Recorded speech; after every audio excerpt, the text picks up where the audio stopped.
Hi dears, welcome to tarot journey with Pratheetha. അപ്പോൾ എല്ലാവർക്കും എൻ്റെ ഹാപ്പി ന്യൂ ഇയർ. അപ്പോൾ എല്ലാവരും ന്യൂ ഇയർ അടിച്ചു പൊളിക്കായിരിക്കുന്നു വിചാരിക്കുന്നു.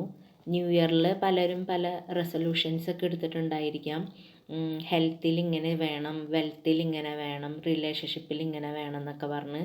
അപ്പോൾ നമുക്ക് ടാരോ ഉപയോഗിച്ച് നിങ്ങൾ ഈ വർഷം ഈ മേഖലയിലൊക്കെ എന്ത് ചെയ്യണം എന്ന് നമുക്ക് നോക്കാം. ഇത് ഒരു 5 കാർഡ് റീഡിംഗ് ആണ്. നടുക്കിലുള്ള കാർഡ് മൊത്തത്തിലുള്ള നിങ്ങളുടെ ഒരു എനർജി, ഓവറോൾ എനർജി ഈ ഒരു വർഷത്തിൽ. പിന്നെ ഓരോ കാർഡും ഓരോ മേഖലയുമായിട്ട് ബന്ധപ്പെടുത്തിയിട്ടാണ് എടുത്തിരിക്കുന്നത്. റൈറ്റ് സൈഡിൽ മുകളിലായിട്ടുള്ളത് ഹെൽത്ത് എങ്ങനെ മെച്ചപ്പെടുത്താം എന്നുള്ളതിനെ കുറിച്ചിട്ടുള്ള കാർഡാണ്. റൈറ്റ് സൈഡിൽ താഴെയുള്ളത് വെൽത്ത് മെച്ചപ്പെടുത്താൻ എന്ത് ചെയ്യണം എന്നുള്ളതിനെ കുറിച്ചാണ്. ലെഫ്റ്റ് സൈഡിൽ താഴെ റിലേഷൻഷിപ്പ് മെച്ചപ്പെടുത്തുവാൻ എന്ത് ചെയ്യണം എന്നുള്ളതും, ലെഫ്റ്റ് സൈഡിൽ മുകളിൽ പേഴ്സണൽ ഡെവലപ്മെൻറ്റിന് വേണ്ടി എന്തു ചെയ്യണം എന്നുള്ള കാർഡാണ് എടുത്തിരിക്കുന്നത്. അപ്പോൾ നമുക്ക് റീഡിങ്ങിലേക്ക് പോയാലോ. നിങ്ങളുടെ ഓവറോൾ എനർജി ഇവിടെ 6 ഓഫ് പെൻറ്റക്കിൾസ് എന്ന കാർഡാണ് ലഭിച്ചിരിക്കുന്നത്. ഈ കാർഡ് പറയുന്നത് ഈക്വൽ ഗീവ് ആൻഡ് ടേക്ക് എന്നാണ് പറയുന്നത്. അതായത് മറ്റുള്ളവർക്ക് പൈസയ്ക്ക് ആവശ്യമുള്ളവർക്കാണെങ്കിൽ പൈസ കൊടുത്ത് സഹായിക്കുക. അല്ല, ഇനിയിപ്പോൾ നിങ്ങൾക്ക് നല്ല ജോലിയില്ല, വരുമാനം കുറവാണ്, അങ്ങനെയൊക്കെയാണെന്നുണ്ടെങ്കിൽ നമ്മളുടെ സാമീപ്യം ആവശ്യമുള്ളവർക്ക് നമ്മളുടെ സാമീപ്യം ടൈമായിട്ട് കൊടുക്കാം. അല്ലെങ്കിൽ അവർക്ക് വേണ്ടി എന്തെങ്കിലും കാര്യങ്ങൾ ചെയ്തു കൊടുക്കാം. അല്ലെങ്കിൽ അവരെ ഏതെങ്കിലും കാര്യത്തിൽ സപ്പോർട്ട് ചെയ്യുകയോ അങ്ങനെ എന്തെങ്കിലും ചെയ്യുക. അതാണ് നിങ്ങളുടെ ഓവറോൾ ആയിട്ടുള്ള ഒരു എനർജി വന്നിരിക്കുന്നത്. അപ്പോൾ സെക്കൻഡ് കാർഡ് വന്നിരിക്കുന്നത് ഹെൽത്തുമായി ബന്ധപ്പെടുത്തി നിങ്ങൾക്ക് എന്ത് ചെയ്യാം, അല്ലെങ്കിൽ ഹെൽത്ത് ഇംപ്രൂവ് ചെയ്യാൻ എന്തൊക്കെ ചെയ്യാം എന്നാണ് വന്നത്. അപ്പോൾ കിട്ടിയിരിക്കുന്ന കാർഡ് 9 ഓഫ് സോഡ്സ് എന്ന കാർഡാണ്. ഈ കാർഡ് പറയുന്നത് അനാവശ്യമായ ടെൻഷൻ മാറ്റിവെച്ച് നന്നായി ഉറങ്ങുക എന്നാണ് പറയുന്നത്. ഉറക്കം കുറവാണെങ്കിൽ ശ്രദ്ധിക്കേണ്ട കാര്യങ്ങൾ: ഉറങ്ങുന്നതിന് മിനിമം അരമണിക്കൂർ മുമ്പെങ്കിലും മൊബൈൽ ഫോൺ അല്ലെങ്കിൽ TV അല്ലെങ്കിൽ മറ്റു ഗാഡ്ജറ്റുകളുടെയൊക്കെ ഉപയോഗിക്കാതിരിക്കാൻ ശ്രമിക്കുക. പകരം നല്ല ബുക്സുകൾ വായിക്കാൻ ശ്രമിക്കുക. പിന്നെ ഫാമിലിയുമായി ടൈം സ്പെൻഡ് ചെയ്യുക, അല്ലെങ്കിൽ കുറച്ച് നേരം നടക്കുക. അങ്ങനെ എന്താണോ നമ്മുടെ മനസ്സ് റിലാക്സ് ആക്കാൻ നമുക്ക് ഏറ്റവും താല്പര്യം തരുന്ന കാര്യങ്ങൾ അതുമായിട്ട് ചെയ്യുക എന്നാണ് പറയുന്നത്. കാരണം മനുഷ്യന് ഏറ്റവും പ്രധാനപ്പെട്ട ഒന്നാണ് ഉറക്കം. പരമാവധി 6 തൊട്ട് 8 മണിക്കൂർ വരെ ഉറങ്ങാൻ ശ്രമിക്കുക. ഇതാണ് നിങ്ങളുടെ ഹെൽത്ത് ഇംപ്രൂവ് ചെയ്യാൻ വേണ്ടി നിങ്ങൾ ഈ വർഷം ചെയ്യേണ്ട കാര്യം.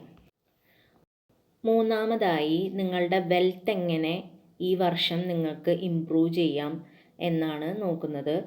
അപ്പോൾ നമുക്ക് കിട്ടിയ കാർഡ് ദ ഡെവിൾ എന്ന കാർഡാണ്.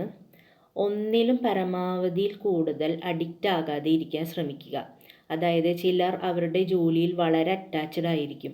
ജോലിക്കല്ലാതെ മറ്റൊന്നിനും ജീവിതത്തിൽ വാല്യൂ നൽകാറുമുണ്ടാകില്ല. അങ്ങനെയുള്ളവരാണെങ്കിൽ എല്ലാം ഒന്ന് ബാലൻസിൽ കൊണ്ടുവരണം എന്നാണ് കാർഡ് പറയുന്നത്. ഫോർ എക്സാമ്പിൾ 10 തൊട്ട് 5 വരെ ഉള്ള ജോലി സമയമെങ്കിൽ ആ സമയത്ത് മാത്രം ജോലി ചെയ്യാൻ ശ്രമിക്കുക. വീട്ടിലെത്തിയാൽ കുടുംബവുമായി ചിലവഴിക്കുക. കരിയറും വ്യക്തിജീവിതവും തമ്മിൽ കൂട്ടിക്കുഴയ്ക്കാതിരിക്കുക. എല്ലാം ഒരു ബാലൻസിൽ കൊണ്ടുപോകാൻ ശ്രമിക്കുക. പിന്നെ മറ്റൊരു എനർജി ഇതിൽ വരുന്നത് എന്താണെന്ന് വെച്ചാൽ സ്വന്തം ജോലി പരമാവധി അവനവൻ തന്നെ ചെയ്യുക. മറ്റുള്ളവരെ ആശ്രയിക്കാതെയും മറ്റുള്ളവർക്ക് അവനവൻ്റെ ജോലി ഏൽപ്പിക്കാതെയും ഇരിക്കുക. ഇവിടെ നിങ്ങളോട് ഇൻഡിപെൻഡൻ്റ് ആയി സ്വന്തം ഗ്രോത്തിന് വേണ്ടി ശ്രമിക്കാനാണ് യൂണിവേഴ്സ് പറയുന്നത്. ഈ വർഷം നിങ്ങളുടെ റിലേഷൻഷിപ്പ് ഇമ്പ്രൂവ് ചെയ്യാൻ എന്താ ചെയ്യണ്ടേ എന്ന് പറഞ്ഞിട്ടാണ് 4th കാർഡ് ഞാൻ സെലക്ട് ചെയ്തത്. അങ്ങനെ എടുത്തപ്പോൾ എനിക്ക് കിട്ടിയത് 7 ഓഫ് പെൻറ്റക്കിൾസ് എന്ന കാർഡാണ്. പലരും ഇവിടെ പലതിനും വേണ്ടി വെയിറ്റ് ചെയ്തിരിക്കുകയാണ്. ചിലർ അവരുടെ പാർട്ട്ണർ നിങ്ങൾ ഉദ്ദേശിക്കുന്ന രീതിയിൽ നിങ്ങളോട് പെരുമാറാനും ഇടപഴകാനും വേണ്ടി വെയിറ്റ് ചെയ്തിരിക്കുകയാണ്. ചിലർ അവരുടെ ഡ്രീം പാർട്ട്ണറിനെ വെയിറ്റ് ചെയ്തിരിക്കുകയാണ്, എസ്പെഷ്യലി സിംഗിൾസ്. ചിലർ ഇവിടെ ഡിസ്റ്റൻറ്റ് റിലേഷനിലുള്ള പാർട്ട്നേഴ്സും ആയിരിക്കാം. ഇവിടെ യൂണിവേഴ്സ് നിങ്ങളോട് പറയുന്നത് വെയിറ്റ് ചെയ്ത് എത്രത്തോളം ഇരിക്കുന്നോ അത്രയും നിങ്ങൾ തമ്മിലുള്ള അകലം വർദ്ധിക്കുമെന്നാണ് പറയുന്നത്.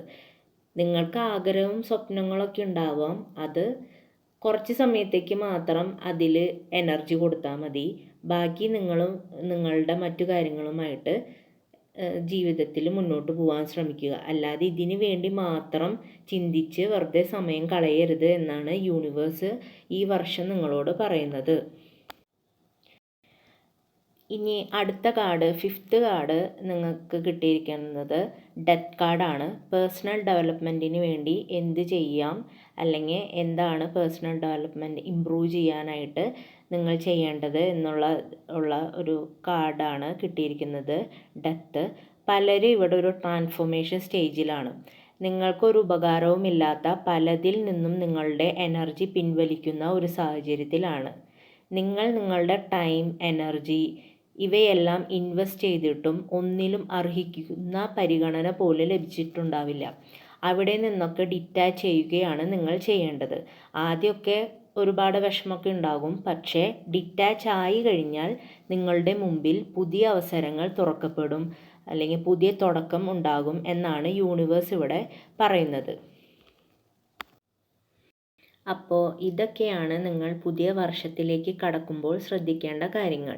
ഈ വർഷം നിങ്ങൾക്കും നിങ്ങളുടെ കുടുംബത്തിനും ആയുരാരോഗ്യ സൗഖ്യവും സമ്പൽ സമൃദ്ധിയും സർവ്വ ഐശ്വര്യവും ഉള്ളതാവാൻ ആത്മാർത്ഥമായി പ്രാർത്ഥിക്കുന്നു. ഒരിക്കൽ കൂടി happy new year and thank you dears.